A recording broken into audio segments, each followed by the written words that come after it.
कर्नाटका में एमएलएस के घर पे पब्लिक पहुंचने लग गई है, मारपीट होनी शुरू हो गई है।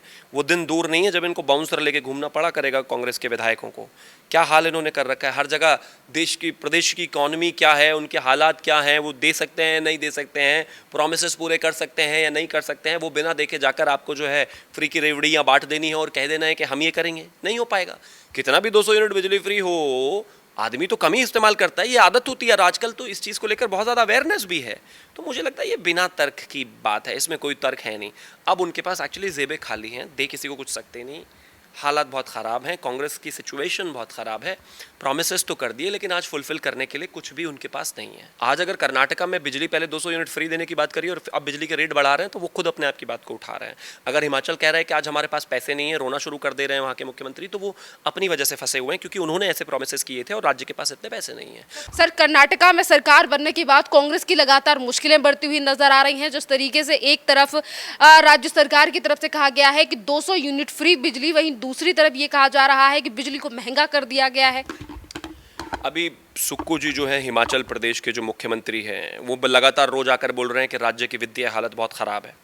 कर्नाटका में एमएलएस के घर पे पब्लिक पहुंचने लग गई है, मारपीट होनी शुरू हो गई है। वो दिन दूर नहीं है जब इनको बाउंसर लेके घूमना पड़ा करेगा कांग्रेस के विधायकों को। क्या हाल इन्होंने कर रखा है, हर जगह देश की प्रदेश की इकॉनमी क्या है, उनके हालात क्या हैं, वो दे सकते हैं नहीं दे सकते हैं, प्रोमिसेस पूरे कर सकते हैं या नहीं कर सकते हैं, वो बिना देखे जाकर आपको जो है फ्री की रेवड़ियाँ बांट देनी है और कह देना है कि हम ये करेंगे। नहीं हो पाएगा, संभव नहीं है। अगर राज्य के पास बजट ही नहीं है और आप फ्री बीज की प्रोमिसेस कर रहे हो तो केंद्र कहाँ से मदद करेगा आपको। ये आपके मैनिफेस्टो के प्रोमिसेस हैं, आपने किस उस पे कर दिए, कुछ बेसिस पर आपने ये प्रोमिसेस किए, और अगर आपने ये प्रोमिसेस कर दिए तो फुलफिल कीजिए। एक स्कैम तो ऐसा भी निकल कर आया है जिसमें जो है एक एटीएम कार्ड टाइप का कार्ड दिया गया है घर में हर एक महिला को, और कहा गया है कि आपको 5,000 रुपये की शॉपिंग करने को मिलेगी या कुछ भी आप खरीद सकते हैं इससे, अगर कांग्रेस जीत गई तो। अगर घर में 5 महिलाएं हैं तो 25,000 रुपये के एटीएम कार्ड बेच दिए, बना के दे दिए उनको, और अब जीत गए तो उन कार्ड में पैसे होने ही नहीं थे, उनमें पैसे। एजेंडा निहायती झूठ बोल बोलकर जनता से वोट तो लिए जा सकते हैं, ये कहकर जनता से वोट तो लिए जा सकते हैं कि हम आपको 200 यूनिट बिजली फ्री देंगे, शिक्षा फ्री देंगे, स्वास्थ्य फ्री देंगे, ट्रैवल फ्री देंगे, लेकिन जब देने की बात आती है तो सबकी हालत ख़राब हो जाती है। क्योंकि ये अर्थव्यवस्था आधारित है। ऐसा नहीं है कि कोई सरकार करना नहीं चाहती, लेकिन अर्थव्यवस्था को देखकर ही चीज़ें की जा सकती हैं। सोशल वेलफेयर के लिए जिन लोगों को ज़रूरत है उनके लिए ज़रूरी है ये, लेकिन आप कारपेट लॉ लगाकर सबको इस तरह से देने की बात करें और तब देने की बात करें जब हालात बहुत ख़राब है। पंजाब देखिए ना, लाइव एग्जाम्पल है। 3 लाख करोड़ के डेथ होने के बाद भी उनका ये हाल था, तो क्या करेंगे आप उसमें, कहाँ से देंगे, कितना देंगे और कब तक देंगे।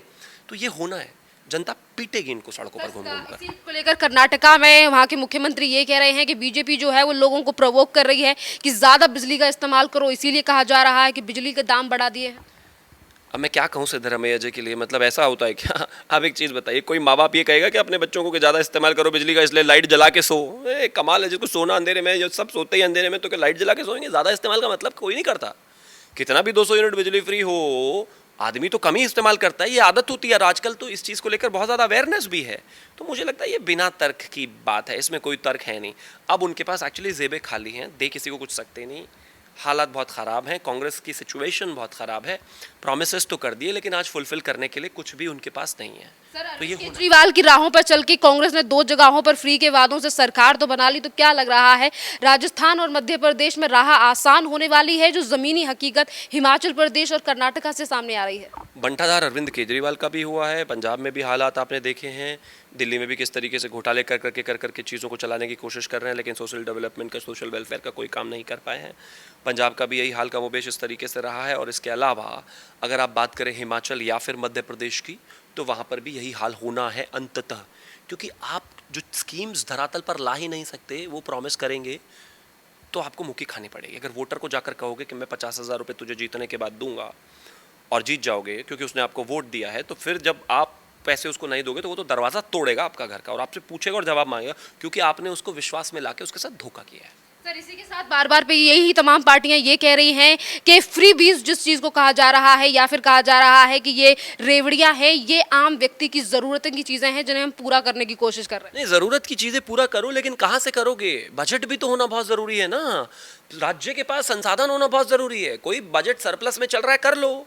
सरप्लस में बजट है, दे दो। सरप्लस में चीज़ें हैं, दे दो। सरप्लस में आपके पास पैसा है, दे दो। अरविंद केजरीवाल के घर से पैसा अगर देना हो तो दे दो।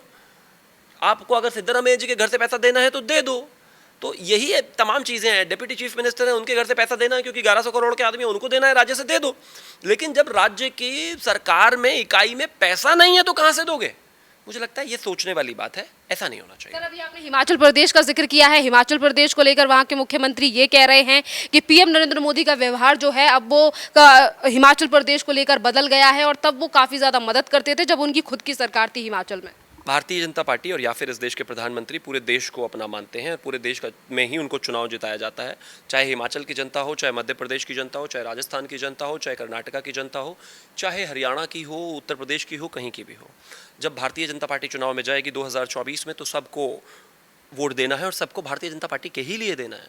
तो प्रधानमंत्री तो इस तरह का भेदभाव नहीं कर सकते, लेकिन अपने कर्मों का फल तो आपको खुद ही भुगतना पड़ेगा, क्योंकि आपने गलती की है, आपने इस तरह की बातें की हैं, आपने ऐसे प्रोमिसेस किए हैं, आपने लोगों को झूठ बोला है, आपने लोगों के साथ धोखा किया है, विश्वासघात किया है, तो हर जाना तो आप ही को भरना पड़ेगा। इस देश के 1000 करोड़ रुपए का कर्जा है हिमाचल के ऊपर, जिसका जिम्मेदार बीजेपी को ठहरा रही है कांग्रेस। मुझे लगता है कि कांग्रेस अब सरकार में आ गई है, कब तक बीजेपी को ठहराते रहेंगे जिम्मेदार? पॉलिसीज़ पे झूठ आपने बोला, इम्प्लीमेंटेशंस पे झूठ आपने बोला, फर्जी गारंटीज आप देकर आते हो, पूरा आप उनको कर नहीं पाते हो, दुनिया को बेवकूफ़ बनाते हो, तो मुझे लगता है आपको अब जवाब देना पड़ेगा। सर, इसी के साथ यही तमाम पार्टियां आज अगर अरविंद केजरीवाल के पैटर्न पे चल रही हैं, सुप्रीम कोर्ट में याचिका लगाई गई हैं, तो ये भी कहा जाता है कि बीजेपी जब हार रही है या फिर बीजेपी की जनता नहीं सुन रही है, तो वो विपक्ष के वादों को लेकर सवाल उठा रहे हैं। हम सवाल नहीं उठा रहे, विपक्ष खुद सवाल उठा रहा है।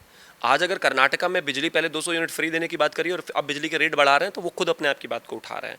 अगर हिमाचल कह रहा है कि आज हमारे पास पैसे नहीं है, रोना शुरू कर दे रहे हैं वहाँ के मुख्यमंत्री, तो वो अपनी वजह से फंसे हुए हैं, क्योंकि उन्होंने ऐसे प्रोमिसेस किए थे और राज्य के पास इतने पैसे नहीं हैं।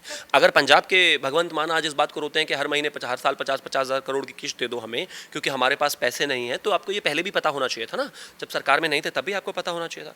मुझे लगता है ये सब प्रोपेगेंडा है, इससे देश को कुछ नहीं होने वाला। आप वो प्रोमिसेस करिए जो आप पूरा कर सकते हैं, आप वो कहिए जो आप उनको दे सकते हैं, आप वो उनको बताइए जो आप उनको दे सकते हैं, आप वो उनके साथ विश्वासघात मत कीजिए ना। अपने बेटे को प्रधानमंत्री मुख्यमंत्री बनाने के लिए जो है, अपने लोगों को प्रधानमंत्री मुख्यमंत्री बनाने के लिए, परिवारवादियों को प्रधानमंत्री मुख्यमंत्री बनाने के लिए आप दूसरे के बेटों से अगर गलत वादे करेंगे, झूठे वादे करेंगे, बेईमानी करेंगे, तो सजा तो मिलेगी आपको। लास्ट सवाल है, कर्नाटका में ये भी मुद्दा बना हुआ है, जिस तरीके से वहाँ के पर्यावरण मंत्री के वेंकटेश ने कहा है कि जब भैंस को काटा जा सकता है तो गाय को क्यों नहीं काटा जा सकता। इसको लेकर भी लगातार विरोध जो है वो कर्नाटक में हो रहा है। मुझे लगता है कि गाय को लेकर इस देश में कानून है, और दूसरी बात ये भी है कि जैसा उन्होंने कहा, उन्होंने ये भी कहा है कि टीपू सुल्तान की जो है जयंती यहाँ पर मनेगी। प्रदेश में अगर जिसमें भी आप कांग्रेस को लेकर आएंगे, आम आदमी पार्टी को लेकर आएंगे, वो गाय को भी काटेंगे, वो टीपू सुल्तान को भी मनाएंगे, वो औरंगजेब को भी मनाएंगे, वो शाहजहाँ को भी मनाएंगे, वो अकबर को भी मनाएंगे, वो बाबर को भी मनाएंगे, वो सबको मनाएंगे। वो इस देश के खिलाफ, देश के गले काटने वाला, देश को मारने वाला, देश की संस्कृति को ख़त्म करने वाला, हर किसी आदमी को ख़त्म करने वाले को सेलिब्रेट करेगी कांग्रेस, अगर आप वो सरकार में आएंगी। कर्नाटका उसका पहला एक उदाहरण है। आगे आगे देखिए, और अगर जो कि आएंगे नहीं, लेकिन और अगर कहीं पर भी आएंगे तो उदाहरण देखने को मिलेंगे आप।